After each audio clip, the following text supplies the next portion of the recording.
Hey guys, it's me Phil. How we doing? Hope you're having a good day. Today is Monday the 30th of June 2025 and you may be asking yourself, well, why aren't you at work? Good question, let me tell you. Now last Friday, as I sit here, something happened and something snapped, and I because I was on a 0 hours contract with that job, I kind of went to see the boss and said, I'm sorry, I've had enough, I'm off. And he was all very pleasant about it. I was there for about 10 minutes, had a little bit of a chat, and he wished me well. But let me go back to the beginning. So, on the 26th of May, Bank Holiday Monday, I started at this place. I'm not going to say what the name of the place is, but it was a residential caravan site. And the first day, I was told that I wouldn't be on the site, I would be on the golf course, because on my CV it said that I had had groundskeeping experience working on a golf course and stuff like that.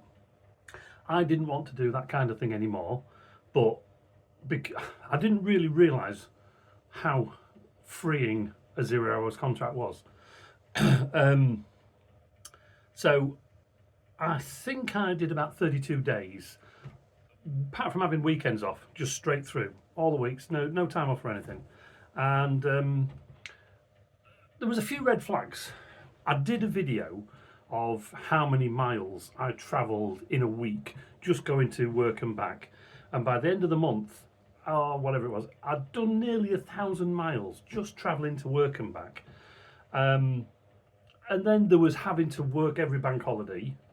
You could have it off, but you would have to arrange it with somebody else and they'd have to cover. So yeah, every bank holiday. Well, like I said, I had weekends off, so that wasn't too bad. And then I did ask the boss, what happens when it rains? And I did this video here. And they work out in the rain. And while I was there, I didn't have any wet weather gear. So I had my own jacket, which wasn't waterproof, and I had my own clothes, which weren't waterproof. And yeah, that was another kind of red flag. And like I said, last Friday, as I sit here, I'd been talking with one of the guys, and he was kind of a guru to me. He was informing what you could do with 0 hours and things like that. And apparently, if you're on a 0 hour contract, you don't have to give a reason, you don't have to give notice. You could have just walked away and that would have been done with it. But I'm a fair kind of guy. I wanted to go see the boss and tell him what was happening. And so yeah, it got to about 1 o'clock, and there was something happening. And I just went to see him and told him that was it, I'd done. There's part of me, I should never have accepted the job in the first place, because of the distance and whatever. While there were a good bunch of guys I was working with, I never felt part of the team. They'd all kind of, as I said to this guy, there's kind of a clique going on. And he just nodded and went, And it was one of those things where you're the new guy and you've obviously, you've got to settle in and things like that. But I got the hang of it pretty quick. And I just didn't like being there. Don't get me wrong, I need a job. I need to do a job to live in. But I won't be travelling. My next job will be in Scunthorpe. And I'm also thinking as well, because of my circumstances, I do not need a full-time job. I could go part-time. At the end of the day, I'm 54. I cannot do what I used to do 20 years ago. This is why working on the golf course at this job was, I wouldn't say it was killing me, but my knees were hurting, my back was hurting, I was using machinery that didn't really work. But yeah, I keep saying this, there's a load of red flags that just made me want to leave. And I did it. Like I said, that was 3 days ago. I have spoken to a couple of friends, you know who you are, but I just really want to say thank you to Maria. She's really helped me go through with it, and she was telling me about anxiety and all these kind of things that can happen I mean, I don't really suffer with anxiety, but with this, it was giving me anxiety. I don't know whether that was because we were having to travel out of Scunthorpe. I've always worked inside of Scunthorpe. So yeah, I had to leave that job. I'm now unemployed again. I'm using my own money. I don't know whether to involve the universal credit just yet. I'm hoping, touch wood, that I can find something quickly.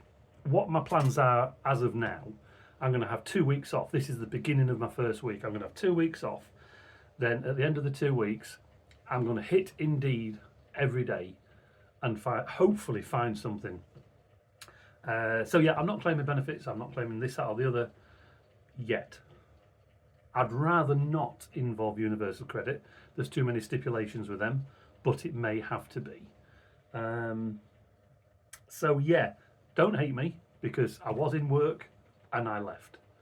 My own choice, nobody else's. You know, I could not carry on that golf course when I was originally meant to be working on the caravan site. But like I said, not going to badmouth them. They were a great bunch of guys. The bosses were okay. Good machinery. They even said, slow down, you're doing too much. Never had that before. And the breaks, the break times, we started at 8:30. First break was 10:30 for 15 minutes. 12:30 for half an hour. Then 3 o'clock for 15 minutes. And it made the day go really quick. But it's not always about the day going quick. I wasn't happy there. And it's like I said to Maria, it was affecting my mental health. And she agreed. You know, she says, you've got to do what's right for you. And the thing that was right for me was to leave that job. Did I do the right thing? Did I do the wrong thing? Let me know in the comment section down below. Let me know your thoughts.